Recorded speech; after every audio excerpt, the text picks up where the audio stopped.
Dear students, today in the second lecture of EMI, we'll be discussing Lenz's law, motional EMF, and then we'll discuss the energy conservation in this case. So let's begin with Lenz's law. Lenz's law, it gives the direction of induced current or induced EMF. जो changing magnetic flux की वजह से induce हो जाता है current या EMF, उसकी direction हम डिटरमाइन करते हैं by Lenz law.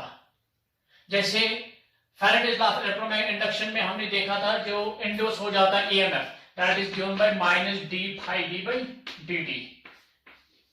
The EMF induced is equal to the rate of change of magnetic flux. फिर मैंने ये बोला था, this negative sign gives the direction of induced current और ईएमएफ।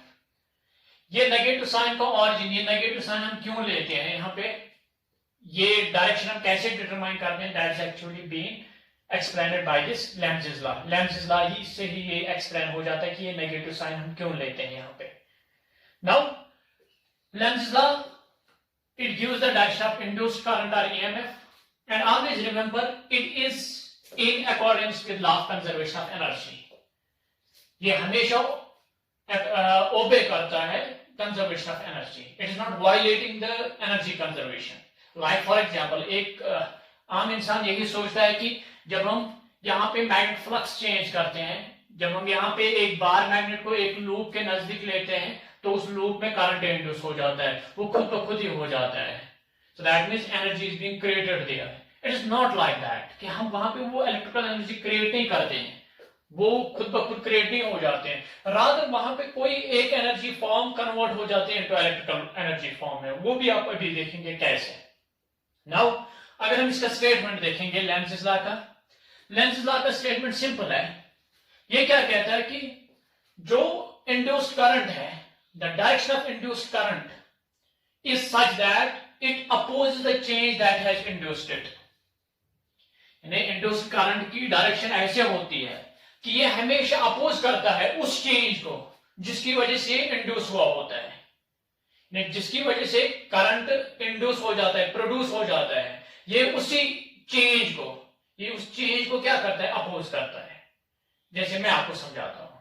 फॉर एग्जांपल, अगर करंट इंड्यूस हो जाता है बाय इंक्रीजिंग फ्लक्स, अगर आप फ्लक्स इंक्रीज करते हो तो सपोज उसकी वजह से करंट इंड्यूस हो जाता है, so that current is being induced by increasing flux. तो जो इंड्यूस्ड करंट है, इंड्यूस्ड करंट की डायरेक्शन ऐसे होगी, it will weaken the original flux. ये इंक्रीजिंग फ्लक्स की वजह से करंट इंड्यूस हो जाता था, करंट की डायरेक्शन ऐसे आएगी कि ये इस इंक्रीजिंग फ्लक्स को ही अपोज करेगा, यानी ये इसको वीकन करने की कोशिश करेगा। सिमिलरली, अगर करंट इंड्यूस हो जाता है बाय डिक्रीजिंग फ्लक्स, अगर डिक्रीजिंग फ्लक्स की वजह से करंट इंड्यूस हो जाता है, तो जो करंट की डायरेक्शन होगी, इंड्यूस्ड करंट की जो डायरेक्शन होगी, it will B such that it strengthens the original flux. अगर फ्लक्स इंक्रीज हो जाता है तो करंट इंड्यूस हो गया, उस इंड्यूस्ड करंट की डायरेक्शन ऐसे होगी कि ये इस इंक्रीजिंग फ्लक्स को ही अपोज करेगा, ये इस फ्लक्स को इंक्रीज नहीं होने देगा, ये कोशिश करेगा इसको डिक्रीज करने की, वीकन करने की। सिमिलरली, अगर आप करंट इंड्यूस करते हो बाय डिक्रीजिंग फ्लक्स, यानी आप फ्लक्स कम करते हैं, डिक्रीज करते हैं, उसकी वजह से करंट इंड्यूस हो जाता है, उस इंड्यूस्ड करंट की डायरेक्शन ऐसे आएगी कि ये इस फ्लक्स को डिक्रीज नहीं होने देगा, that means it will try to strengthen the flux, इस फ्लक्स को इंक्रीज करने की कोशिश करेगा। So this is Lenz law, यही लेंज़ लॉ है। Lenz law states that the direction of induced current is such that it opposes the change that has induced it. जिस change की वजह से इंड्यूस हुआ होता है, ये उसी को अपोज करता है। अगर इंक्रीजिंग फ्लक्स की वजह से इंक्रीज हो, ये इंड्यूस हो गया, तो ये कोशिश करता है इसको वीकन करने की। अगर ये डिक्रीजिंग फ्लक्स की वजह से इंड्यूस हुआ होता है, ये कोशिश करता है इसको स्ट्रेंथ देने की उस फ्लक्स को। अभी मैं आपको समझा दूं यहाँ पे ताकि क्लियर हो जाए। सपोज फॉर एग्जांपल, ये एक लूप है, यहाँ पे ये एक लूप है, यहां पर मैं एक बार मैग्नेट लेता हूं, लेट्स सपोज ये है नॉर्थ, ये है साउथ। चलो मैं क्या करता हूं, मैं इस बार मैग्नेट को आगे ले आता हूं, मैं इस बार मैग्नेट को ऐसे आगे ले जाता हूं। जब मैं बार मैग्नेट को इस लूप के करीब ले जाऊंगा तो flux through this coil will, through this loop will increase. जब ये आगे आएगा ये बार मैग्नेट, तो जो लूप के थ्रू फ्लक्स होगा वो इंक्रीज हो जाएगा। जब फ्लक्स इंक्रीज हो गया, जब फ्लक्स इंक्रीज हो गया तो यहां पे इंड्यूस हो जाएगा करंट, इसमें करंट इंड्यूस हो जाएगा, क्योंकि जब हम इसको सामने ले जाएंगे तो flux through this loop will increase, इसके थ्रू इस लूप के थ्रू जो फ्लक्स है वो इंक्रीज हो जाएगा। जब फ्लक्स इंक्रीज हो गया तो करंट इंड्यूस हो जाएगा। अब उस करंट की डायरेक्शन जो आएगी, the direction of current induced is such that it opposes the change that has produced it. यहां पे किसकी वजह से प्रोड्यूस हो गया था? इंक्रीजिंग फ्लक्स की वजह से। तो ये इसको क्या करेगा? ये इसको डिक्रीज करने की कोशिश करेगा, ये इसको इंक्रीज करने में अपोज करेगा, इंक्रीज होने में ये अपोज करेगा। दैट मीन्स कि ये यहां पे नॉर्थ पोलैरिटी अटेन करेगा, ये यहां पे नॉर्थ पोलैरिटी अटेन करेगा, ताकि ये नॉर्थ जो है ये इस नॉर्थ को क्या करेगा? रिपल करेगा, ये इसको सामने नहीं आने देगा। जब ये आगे नहीं आएगा, विद द रिजल्ट ये अपोज करता है किसको? इंक्रीजिंग फ्लक्स को। सो दैट मीन्स यहां पे जो करंट की डायरेक्शन होगी वो क्या होगी? फिर anti clockwise. Similarly for example ये लूप है, यहाँ पे एक लूप है, ये एक बार मैग्नेट है, ये है नॉर्थ, ये है साउथ। मैं इसको पीछे ले जाता हूं। जब इस बार मैग्नेट को आप पीछे खींचेंगे तो flux through this loop will decrease, इसके थ्रू फ्लक्स कम हो जाएगा। लेकिन इसकी वजह से क्या होगा? इसकी वजह से इसमें करंट इंड्यूस होगा। उस इंड्यूस करंट की डायरेक्शन कैसे होगी? It will be such that it will oppose the change that has produced it. यहाँ पे एक करंट किसकी वजह से प्रोड्यूस हो गया था? डिक्रीजिंग फ्लक्स की वजह से। ये इसको डिक्रीज नहीं होने देगा, ये डिक्रीज को ही अपोज करेगा। दैट मीन्स ये इसको क्या करने की कोशिश करेगा? इंक्रीज करने की कोशिश करेगा। तो दैट मीन्स ये तभी पॉसिबल है कि अगर ये यहाँ पे साउथ पोलैरिटी अटेन करे, अगर ये साउथ पोलैरिटी अटेन करता है, ये इसको अट्रैक्ट करेगा अपनी तरफ, ये इसको डिक्रीज नहीं होने देगा। सो दैट मीन्स यहाँ पे करंट जो है वो क्लॉकवाइज आएगा। सिमिलरली ये लेट्स सपोज ये है एक लूप, यहां पर एक बार मैग्नेट है, ये है साउथ, ये है नॉर्थ। लेट्स सपोज मैं इसको आगे ले आता हूं ऐसे। जब मैं इसको आगे ले जाऊंगा तो flux through this loop will increase. इसमें क्या इंड्यूस होगा? करंट। उस करंट की डायरेक्शन कैसे होगी? ये इस अपोज करेगा इस इंक्रीजिंग फ्लक्स को। इंक्रीजिंग फ्लक्स को अपोज करना मींस कि ये इसको आगे नहीं आने देगा। सो दैट मीन ये यहाँ पे साउथ पोलैरिटी अटेन करेगा, ताकि वो साउथ इस साउथ को क्या करे? रिपल करे। सो दैट मीन्स जो करंट आएगा इस केस में वो क्या होगा? वो होगा क्लॉकवाइज। सिमिलरली अगर ये लूप है, ये बार मैग्नेट है, ये साउथ, ये है नॉर्थ, अगर इसको आप पीछे खींचेंगे, जब हम इसको पीछे खींचेंगे तो flux through this loop will decrease, इस लूप के थ्रू फ्लक्स डिक्रीज होगा। अब इसमें क्या इंड्यूस होगा? करंट। वो करंट क्या कोशिश करेगा? That current will try to increase the flux, that will oppose this decrease, वो इस डिक्रीज को अपोज करेगा, यानी ये इसको पीछे नहीं जाने देगा। ये इसको पीछे तभी नहीं जाने दे सकता है जब ये नॉर्थ पोलैरिटी अटेन करेगा, ताकि वो नॉर्थ इस साउथ को क्या करेगा? अट्रैक्ट करेगा। तो दैट मीन जो करंट आएगा उस केस में वो क्या होगा? वो होगा एंटी क्लॉकवाइज। सो इस तरह से आप एक्सप्लेन करते हो क्या? लेंज़ेस लॉ। सो लेंज़ेस लॉ का स्टेटमेंट है simply, it states that the direction of induced current is such that it opposes the current, it opposes the change that has induced it, जिसकी वजह से प्रोड्यूस हो जाता है, ये उस चेंज को क्या करता है? अपोज करता है। यानी यहाँ पे ये इंक्रीजिंग फ्लक्स की वजह से इंड्यूस हो जाता है, ये क्या करता है? ये इस इंक्रीजिंग फ्लक्स को अपोज करता है। सो दैट मीन्स ये यहाँ पे नॉर्थ पोलैरिटी अटेन करता है ताकि ये आगे ना आए और फ्लक्स इंक्रीज ना हो जाए। यहाँ पर ये पीछे जब ले जाते हैं तो डिक्रीजिंग फ्लक्स, ये यहाँ पे डिक्रीजिंग फ्लक्स की वजह से आ गया, तो ये कोशिश करेगा ये इसको डिक्रीज ना होने दे, यानी ये इसको पीछे ना चलने दे। सो दैट मीन ये तभी पॉसिबल है अगर ये इसको अट्रैक्ट करेगा। सिमिलरली इसको जब मैं सामने ले आता हूं तो फ्लक्स इंक्रीज होगा। फ्लक्स जब इंक्रीज हो जाएगा तो इसमें करंट इंड्यूस होगा। वो करंट क्या कोशिश करेगा? वो इस इंक्रीज को अपोज करेगा, वो इसको इंक्रीज नहीं होने देगा। सो दैट मीन वो इसको रिपल करने की कोशिश करेगा। सो दैट मीन्स ये साउथ पोलैरिटी अटेन करेगा। सिमिलरली जब इसको आप पीछे ले जाते हैं तो फ्लक्स डिक्रीज होगा, इसमें जो करंट आएगा वो कोशिश करेगा इसको डिक्रीज ना होने दे, यानी ये इसको पीछे ना जाने दे। ये तभी पॉसिबल है अगर ये यहाँ पे नॉर्थ पोलैरिटी अटेन करेगा, दैट मींस अगर ये एंटी क्लॉकवाइज होगा। सो this is how we determine the direction of induced current or induced EMF.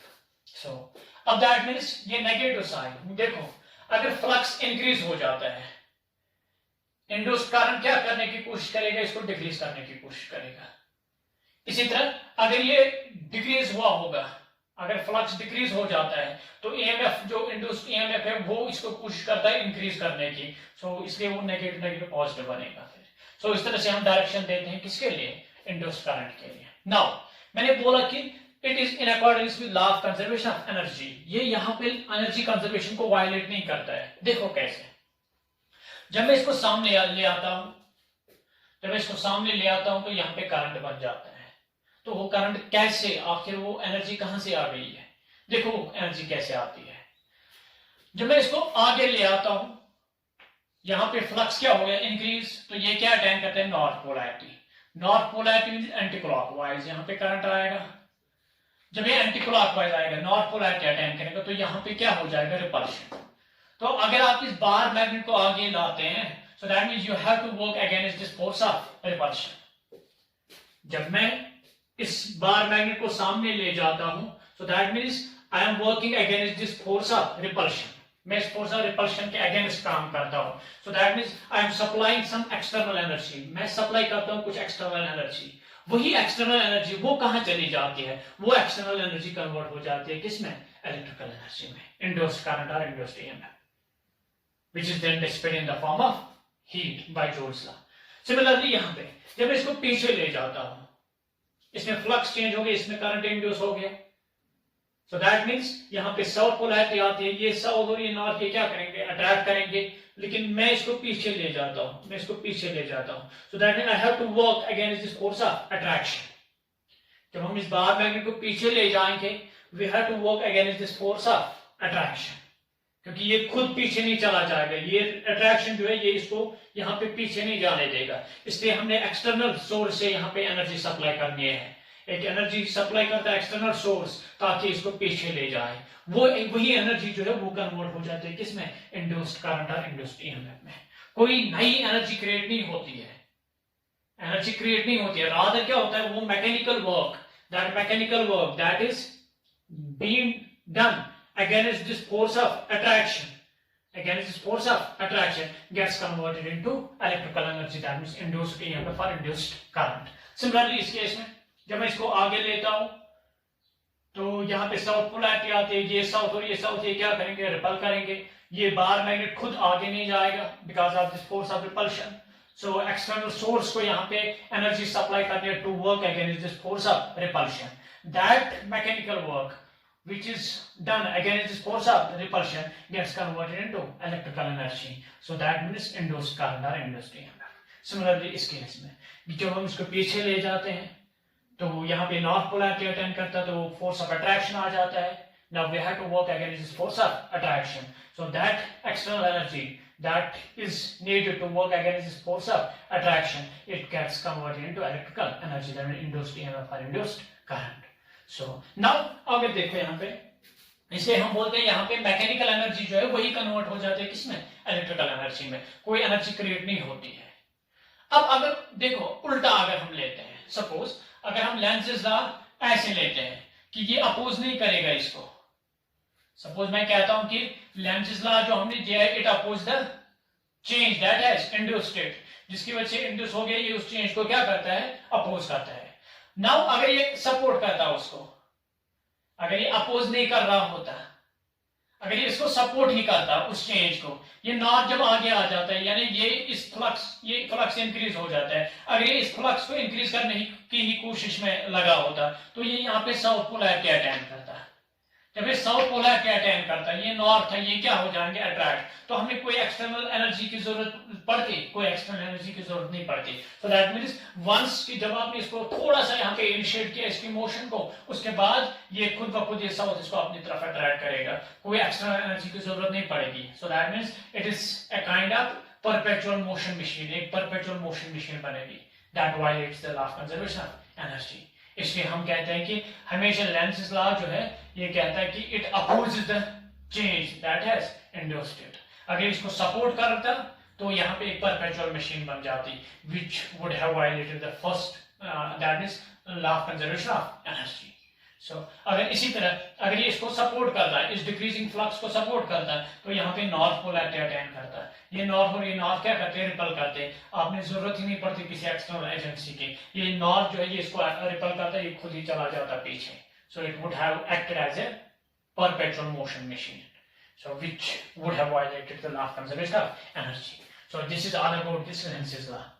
Now अब हम जाएंगे मोशनल EMF पे. Motional EMF, it is the current or EMF induced in a moving conductor. अगर आप uniform magnetic field में एक conductor को move कराते हैं, उसमें आप मोशन इंपार्ट करते हैं कंडक्टर में in a uniform magnetic field, उसमें ईएमएफ या करंट इंड्यूस हो जाता है. That is what we call as motional EMF और मोशनल करंट भी बोल सकते हो फिर. So that means the EMF induced in a moving conductor in magnetic field. EMF induced in a moving conductor. EMF induced in a moving conductor or loop, whatever you call. देखो मैं यहां पे uniform magnetic field लेता हूं. This represents uniform magnetic field directed inwards perpendicular to the plane of board. Directed inwards.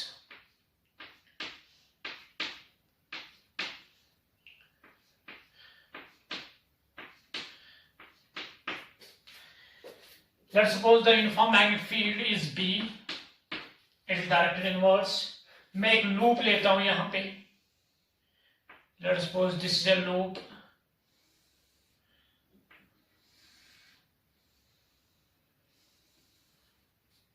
So P, Q, R and S. यहां पे एक RS जो है ये एक फ्री आर्म में लेता हूं. ये एक कंडक्टर में लेता हूं ऐसे, इसी को मैं मूव करूंगा. Let's consider a loop PQRS. Let's suppose the length of PQ is L. इसकी लेंथ में L लेता हूं. और जो RS है with consider loop PQRS placed in uniform magnetic field as shown in figure with RS as free arm. RS as free arm. Moving with velocity v.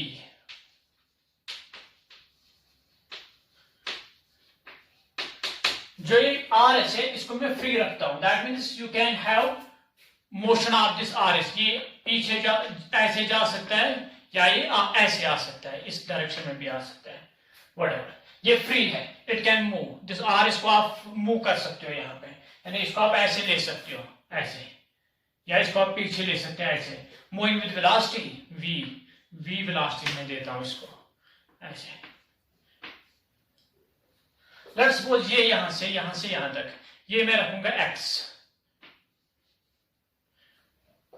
QR में रखता हूं x. ये x अब चेंज हो सकता है. अगर ये पीछे जाएगा, अगर ये ऐसे मूव करता है, ये RS, अगर RS कंडक्टर, अगर RS साइड जो है अगर ये ऐसे मूव करता है तो x विल इंक्रीज.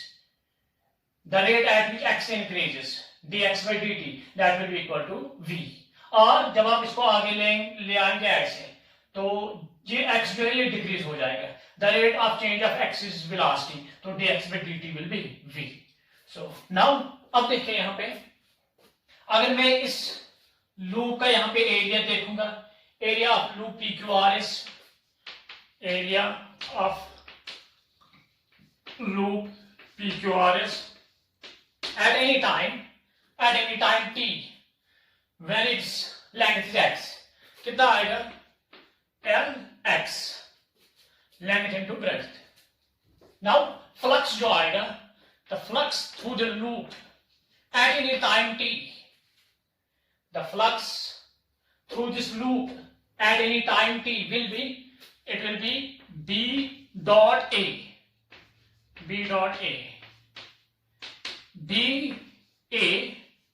ये देखो. Now dot means cos theta, BA cos of theta. Now what is angle between B and A? B जो है दैट इज डायरेक्टेड इनवर्ड्स, ये है लूप ऐसे मैंने रखा हुआ है, सो इसकी डायरेक्शन जो है वो सेम है, that is along the same direction as that of B. B और ए सेम डायरेक्शन है, so that means theta will be equal to 0, तो cos 0 is 1, it is simply phi b जो आएगा it will be ba, that is equal to b a के बदले क्या लिखेंगे हम lx।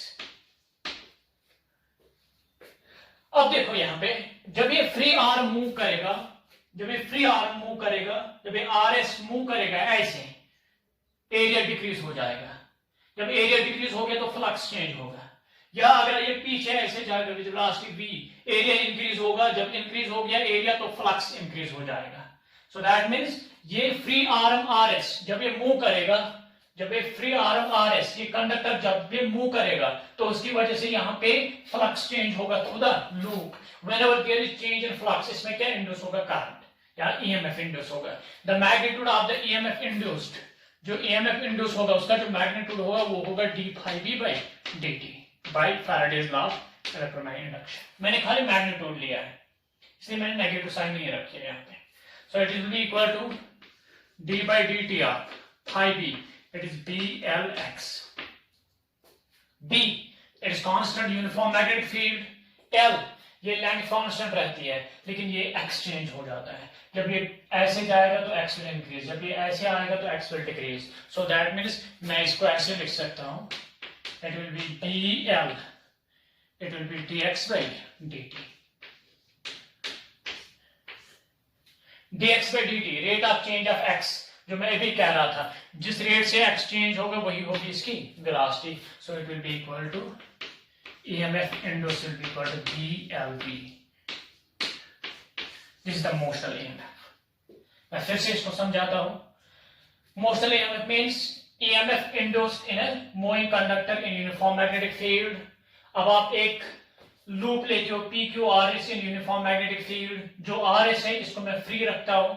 सो दैट ये RS कंडक्टर जो है ये फ्री आपने रखी हुई है, फ्री रखा हुआ है ये RS, तो ये मूव करता है विद वेलोसिटी v। जब ये यहां चला जाएगा तो x इंक्रीज हो जाएगा, the rate of change of x will be equal to v। अगर ये ऐसे आएगा अंदर की तरफ तो x डिक्रीज होगा, the rate of change of x will B v। तो किस रेट से x डिक्रीज हो जाएगा या इंक्रीज हो जाएगा वही इसकी वेलोसिटी है, RS की वेलोसिटी है। अब मैं क्या करता हूं, मैं इस लूप PQRS का एरिया देता हूं, वो सिंपली आएगा length into breadth L into x। उसके बाद मैं फ्लक्स देखता हूं, फ्लक्स आएगा b डॉट a, यहाँ पे b डायरेक्टली इनवर्स है, जो मैंने प्लान यहाँ लूप रखा है वो भी ऐसे है, इसकी डायरेक्शन भी आएगी परपेंडिकुलर टू द सरफेस, वो perpendicular to the surface, let's take it inverse. तो इसका मतलब a और b है सेम डायरेक्शन में, थीटा कितना आ गया 0, तो cos 0 इज 1, तो ये बनेगा phi b will be equal to b into a कितना था lx, it will be blx। now according to Faraday's law of electromagnetic induction, जब ये यहाँ पे मूव करेगा RS, जब ये बाहर जाएगा या अंदर आएगा तो उसकी वजह से एरिया चेंज हो जाएगा। whenever there is change in area that means flux change हो गया, तो जब फ्लक्स चेंज हो गया, whenever there is change in flux, magnetic flux में जब चेंज आ जाती है तो EMF इंड्यूस हो जाता है by Faraday's law of electromagnetic induction।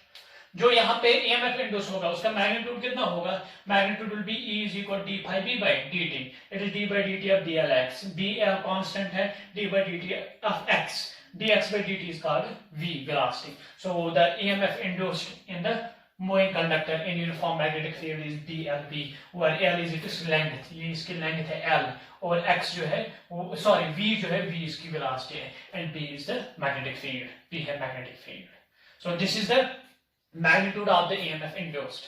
हाँ, अगर इसकी डायरेक्शन आप देखना चाहेंगे, given by Fleming's right hand rule। so suppose अगर फॉर एग्जांपल अगर ये साइड जो है, लेट्स सपोज इनकी जो रेजिस्टेंस है वो नेग्लिजिबल है, ये जो मैंने फिक्स रखे हैं ये तीन arms, let's assume their resistance is negligible 0, and let's assume the resistance of this RS, resistance of RS arm is, if resistance of arm is R, अगर इसकी रेजिस्टेंस है R, जो ये कंडक्टर है RS कंडक्टर, फ्री कंडक्टर है, तो जो current induce होगा I will be equal to E by R, that will be BLV by R। This will be the EMF, induced current in the moving conductor. इस moving conductor में इतना current आएगा BLV by R. While मैंने यहाँ पे इसकी resistance जो है वो नेगलेक्ट की है. While R is the resistance of the moving wire. जो moving wire है इसकी रेजिस्टेंस मैंने R रखी है. अगर इसकी रेजिस्टेंस सपोज ये जो है अगर इसकी रेजिस्टेंस स्मॉल r है तो फिर ये आएगा total BLV R plus R. So this is how we determine the EMF and current induced in the moving conductor. अभी मैंने बोला कि इसकी डायरेक्शन जो है वो हम किससे देते हैं? Bye Fleming's right hand rule. देखो फ्लेमिंग्स राइट हैंड रूल क्या बोलता है? फ्लेमिंग्स राइट हैंड रूल ये बोलता है कि आप राइट हैंड लीजिए, उसमें आप इंडेक्स फिंगर, मिडल फिंगर और थंब इनको आप म्यूचुअली परपेंडिकुलर रखें. आप ऐसे the index finger, the middle finger and the thumb of right hands are held mutually perpendicular to each other. इनको मैं perpendicular रखता हूँ. थंब और ये ऐसे perpendicular हैं, ये और ये भी perpendicular है ऐसे, ये और थंब ये भी perpendicular है. इसके बाद क्या है? Such that the index finger directs along the magnetic field. जो इंडेक्स फिंगर है वो कौन सी डायरेक्शन दे? मैग्नेटिक फील्ड की तरफ रखे आप. थंब को रखे आप along the motion of conductor. Thumb को आप along the direction motion of conductor रखेंगे. यानी कंडक्टर किस डायरेक्शन मूव करता है उस डायरेक्शन में आप थंब को पॉइंट करें. मैग्नेटिक फील्ड किस डायरेक्शन में उस डायरेक्शन में आप इंडेक्स फिंगर को पॉइंट करेंगे. फिर जो मिडल फिंगर है it will point along the direction of induced current. ये देखो यहाँ पे लेट्स सपोज ये है यहाँ पे magnetic field is directed inwards. Move करता है ये कंडक्टर कहाँ? आउटवर्ड्स. तो मैं ऐसे रखूंगा. Index finger is directed along the magnetic field. Thumb points along the direction of motion of conductor. और फिर जो ये है middle finger will give the direction of induced current. तो करंट जो आएगा इस केस में ऐसे होगा. अब अगर उल्टा आप करते हैं, अगर आप इस कंडक्टर को इनवर्ट्स लेते हैं, तो हम ऐसे करते हैं. ये यहाँ पे index finger it directs along the magnetic field. Thumb point करता है along the direction motion of conductor. ये फिर ऐसे आ जाता. तो फिर जो मिडल फिंगर है वो डाउनवर्ड्स है, तो उस केस में करंट की डायरेक्शन रिवर्स आ जाती. सो this is how Fleming's right hand rule determines the direction of induced current. Fleming's right hand rule क्या सजेस्ट करता है?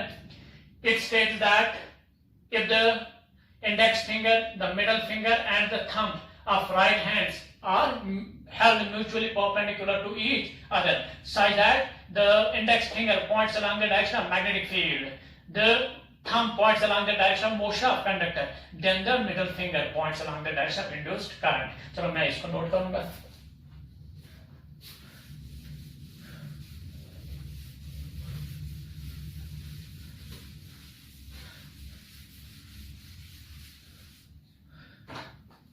Fleming's right hand rule.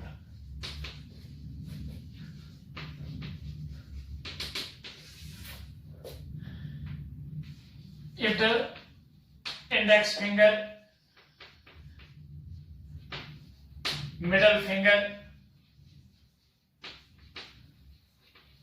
and the thumb of right hand are held mutually perpendicular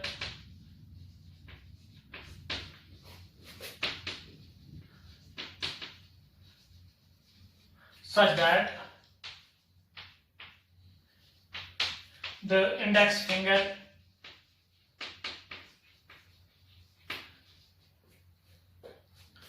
points along the magnetic field, the thumb along the motion of conductor,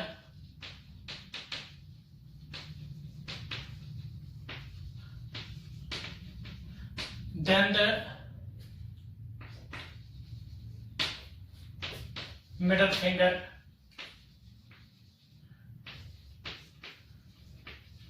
gives the direction of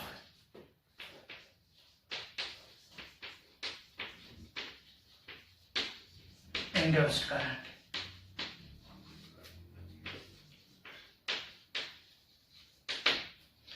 जैसे मैंने यहाँ पे बोला है, जो B है, B directed inwards, ये यहाँ पे V जो है V आउटवर्ड्स है, तो जो मिडिल फिंगर है वो अपवर्ड्स है, तो करंट ऐसे फ्लो करेगा। अब मैं एक दो एग्जाम्पल इसमें और दूंगा ताकि क्लियर हो जाए।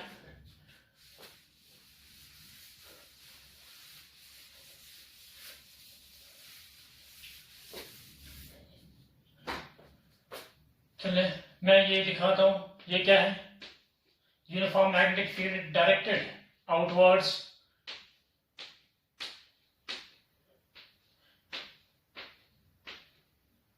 चलिए ऐसे एक लूप है, ये एक फ्री आर्म है, से फ्री आर्म, चलो ये आउटवर्ड्स है ऐसे। बताएं जो करंट यहाँ पे इंड्यूस होगा उसकी डायरेक्शन कैसे होगी। देखो कैसे, बी हम तीन फिंगर्स लेंगे, the index finger, the middle finger and the thumb of right hand are held mutually perpendicular to each other. Thumb, middle, index finger and middle finger ये परपेंडिकुलर मैंने ऐसे रखे हैं। इसके बाद such that the index finger points along the direction of magnetic field, magnetic field यहाँ पे perpendicular to plane of board है, direct outwards ऐसे। जो थंब है, thumb points along the direction of motion of conductor, conductor कैसे move करता है rightwards, तो ये ऐसे रखूंगा मैं। ये है यहाँ से कंडक्टर की मोशन, ये यहाँ पे मैग्नेटिक फील्ड, जो यहाँ पे मिडल फिंगर है वो डायरेक्टेड है डाउनवर्ड्स, तो डायरेक्टेड डाउनवर्ड्स मींस जो यहाँ पे करंट आएगा, करंट की डायरेक्शन ऐसे आएगी, ये ऐसे फ्लो करेगा क्लॉकवाइज। सिमिलरली अगर ये ऐसे होता,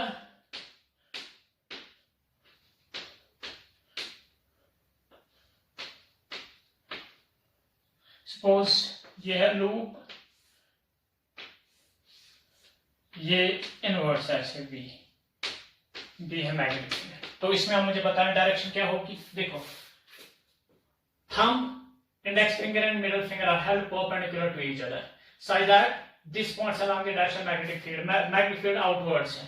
thumb जो है it directs along the motion of conductor, ये ऐसे आएगा, कंडक्टर की मोशन ऐसे है, तो ये हो गया मोशन ऑफ कंडक्टर, ये हो गया मैग्नेटिक फील्ड, तो मिडल फिंगर है अपवर्ड्स, तो दैट मींस जो यहाँ पे करंट आएगा, करंट की डायरेक्शन होगी ऐसे,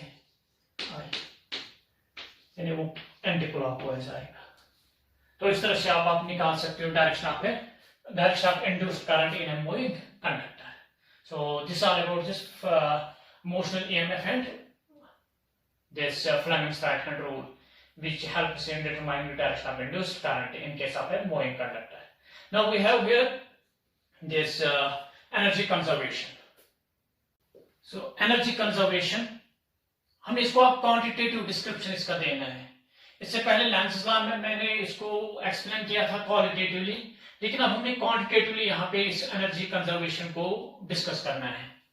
अभी हमने देखा था जब हम एक यूनिफॉर्म मैग्नेटिक फील्ड लेते हैं डायरेक्टेड इनवर्ड, सपोज इसमें हम एक कंडक्टर रखते हैं, ये कंडक्टर है of length L and let suppose it is moving with velocity V, ये वेलोसिटी V से मूव करता है। तो इसमें अगर आप देखेंगे direction of current by Fleming's right hand thumb rule, by right hand thumb rule Fleming's, B inwards, तो करंट ऊपर होगा, this will be the direction of current I. Now the current induced in a moving conductor placed in uniform magnetic field B, the current induced in a uniform magnetic, the current induced in a conductor of length L moving with velocity V in uniform magnetic field B is I is equal to BLV by R, where R is its resistance. अभी हमने discuss किया था।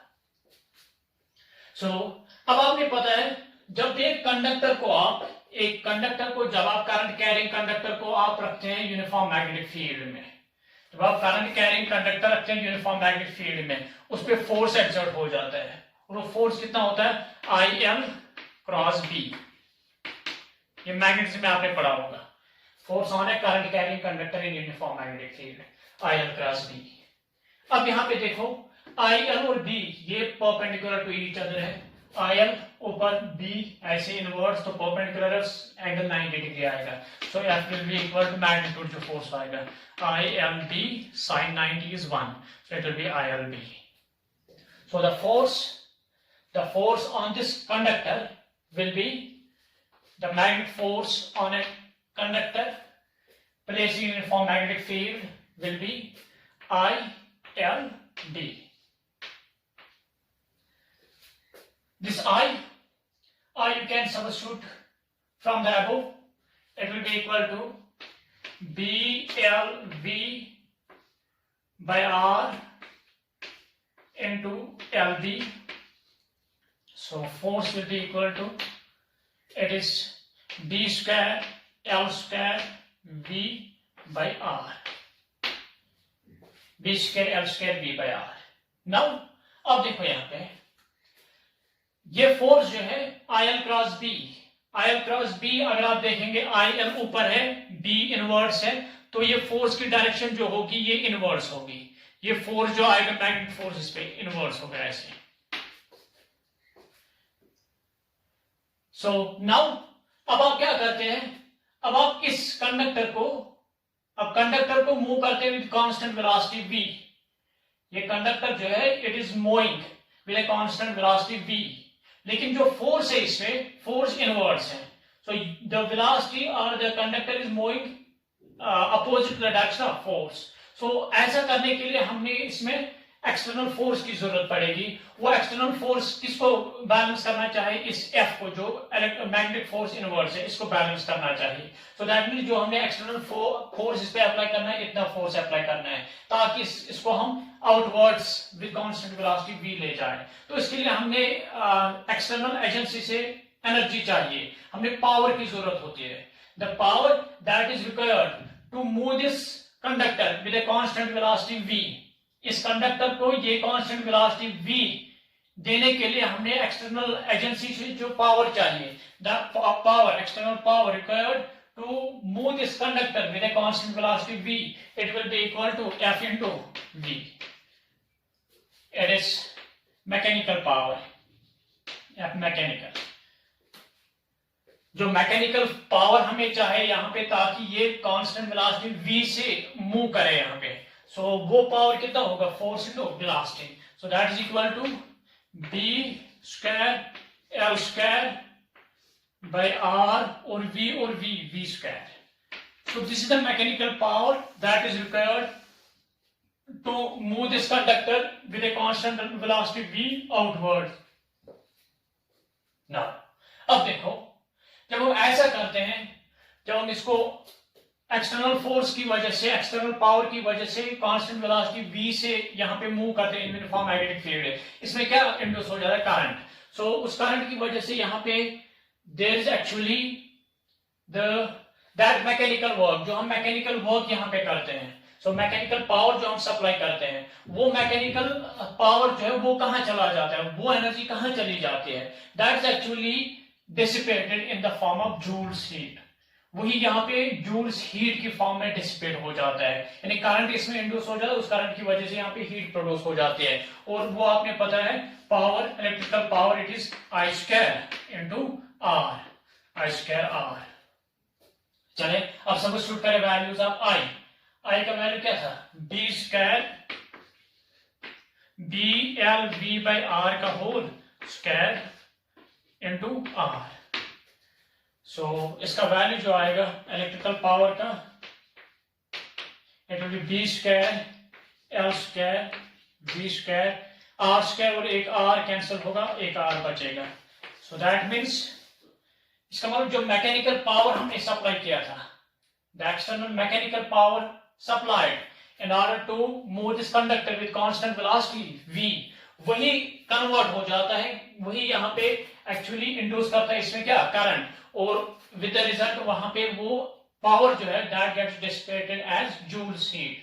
तो वो Joule's heat की फॉर्म में dissipate हो जाता है, B square L square V by R. तो जितना मैकेनिकल पावर सप्लाई करते हैं उतना यहाँ पे इलेक्ट्रिकल पावर आ जाता है. So this is how we actually explain the conservation of energy. So that means energy यहाँ पे जितनी आपने एनर्जी सप्लाई की थी वही एनर्जी कन्वर्ट हो जाती है किसमें, इलेक्ट्रिकल फॉर्म में, वही डिसिपेट हो जाती है फिर as Joule's heat. There is neither conservation, neither creation of energy nor destruction of energy. So this is the conservation of energy, discussion of this conservation of energy.